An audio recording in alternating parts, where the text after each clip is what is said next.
conquête de la souveraineté passe avant tout par l'exploitation des ressources nationales au profit de nos populations.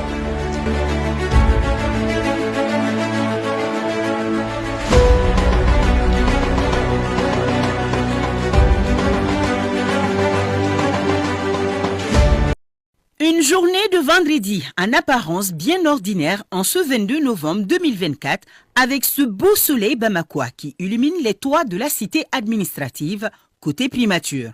Une certaine sérénité baigne sur la place pour accueillir son nouveau locataire et il est bien au rendez-vous de la passation de service prévue à 10 heures.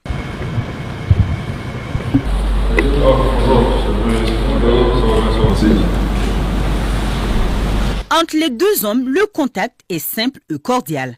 Quant à la cérémonie de passation, elle est tout aussi brève.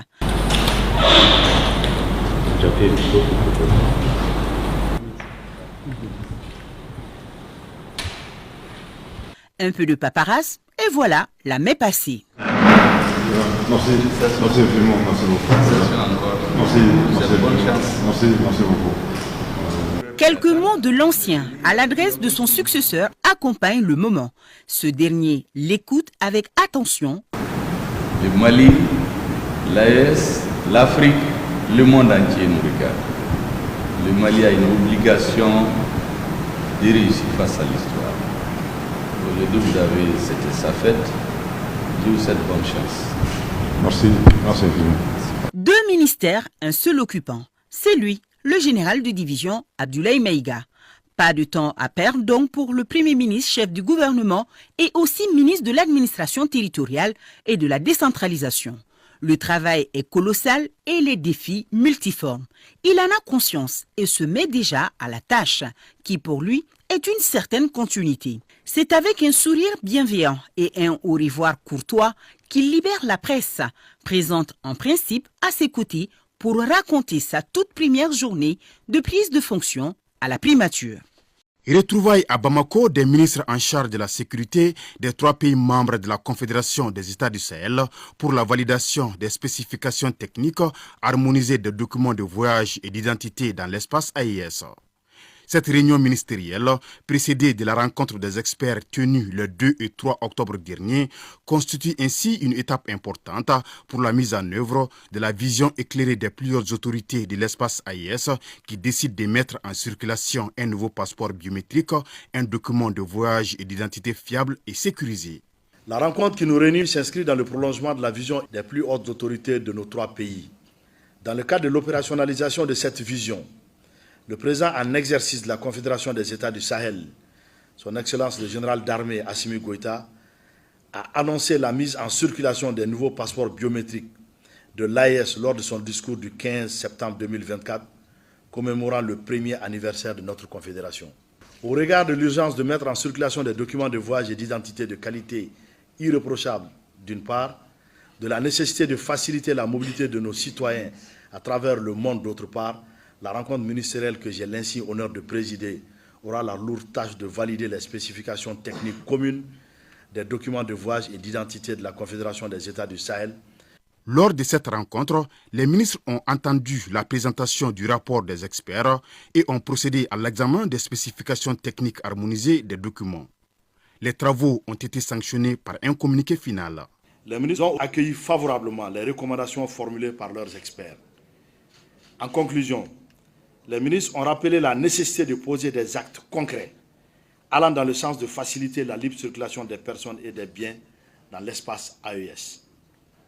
En marge de la rencontre, les 3 ministres ont échangé sur le contexte géopolitique et examiné la situation sécuritaire dans l'espace AES. À ce titre, ils ont salué les succès significatifs engendrés par les forces de sécurité des 3 pays dans le cadre de la lutte contre le terrorisme, la criminalité organisée et les trafics en tout genre. Ils ont saisi également cette occasion pour rendre hommage à toutes les victimes civiles et militaires tombées par le fait du terrorisme. À l'issue des travaux, les ministres ont adressé leurs remerciements au président en exercice de la Confédération des États du Sahel, le général d'armée Assimi Goïta, président de la transition, chef de l'État du Mali, pour l'hospitalité légendaire et l'accueil chaleureux dont ils ont bénéficié durant leur séjour. Les 3 ministres ont ainsi adopté et procédé à la signature des spécifications techniques communes des documents de voyage et d'identité de la Confédération des États du Sahel. Reste maintenant à soumettre le document à l'approbation des chefs d'État. La validation du manuel de procédure de gestion administrative, financière et comptable, couplée à la 4e Assemblée générale ordinaire élective 2024, tel est le menu de cet atelier initié par la mutuelle de santé, Garde nationale du Niger, Police nationale. L'heure est donc au bilan. Un bilan tout naturellement avec ses forces et ses faiblesses. La situation à cette date se présente comme suit. Un solde débitaire de 1 330 30 612 francs au compte Sonibank avec un dépôt à terme de 500 millions de francs CFA. Un solde créditaire de 16 551 406 francs au compte Orabank provenant des ressources de gestion du siège, soit un total de 1 846 582 018 francs CFA. Nous avons également mis en place une politique d'investissement qui nous a permis de préparer sereinement les années à venir. Nous avons priorisé les investissements dans la modernisation de nos outils informatiques et dans l'amélioration de nos services afin de faciliter l'accès aux soins pour nos membres tout en optimisant nos ressources internes. Une autre priorité de notre mandat a été l'innovation. Nous avons investi dans des outils numériques qui ont permis de freiner la fraude en accroissant la transparence dans le suivi des prescriptions et d'interconnecter toutes les pharmacies conventionnées. Malgré les succès enregistrés, certains défis demeurent. Les enjeux à venir incluent notamment la gestion de l'augmentation des coûts de santé, la prise en charge de nouvelles pathologies et la nécessité d'assurer l'équilibre financier tout en maintenant des cotisations raisonnables. Après donc la présentation du plan d'action 2022-2024, sommes toutes jugées satisfaisants, 2 appareils d'imagerie médicale de dernière génération acquis sur fonds propres de la mutuelle ont été présentés au ministre de la Santé publique, de la Population et des Affaires sociales qui a vivement félicité l'équipe sortante pour le travail exceptionnel abattu au cours de son mandat. Le médecin colonel-major Garba Hakimi a également salué l'acquisition par la mutuelle de ces appareils qui viendront, dit-il, renforcer le plateau technique de la santé en général et celui des familles des gardes et des policiers en particulier.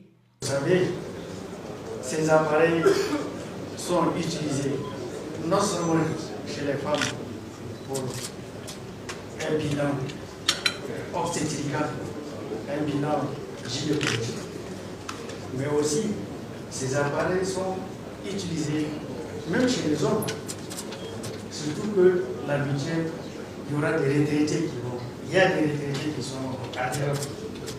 Vous savez qu'à un certain âge, eh bien, nous avons aussi besoin d'échographie, surtout l'échographie de la prostate. Il en est de même effectivement pour les pathologies cardiovasculaires. Ça va peut-être vraiment faciliter les choses. Au lieu d'aller dans les autres formations sanitaires pour faire des examens, eh bien, tout peut être fait sur place.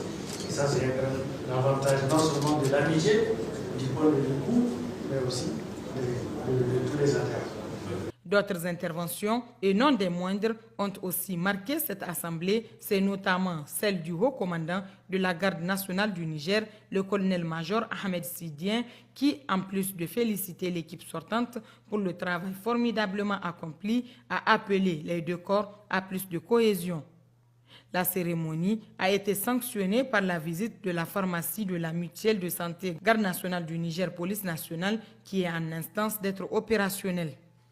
Après l'accueil, cap à la tribune où la population attendait cette caravane de sensibilisation sur la paix, la sécurité, la cohésion sociale et sur la mobilisation des leaders autour des idéaux du CNSP et du gouvernement avec à sa tête le général Abdrahmane Chani. Selon les autorités qui se sont succédées à la tribune, qu'elles soient administratives, coutumières, religieuses ou communales d'Agué, elles n'ont pas manqué de lancer des appels à l'endroit de la population pour cultiver partout la paix, la sécurité, la cohésion sociale, le civisme comme valeur indispensable pour notre développement socio-économique.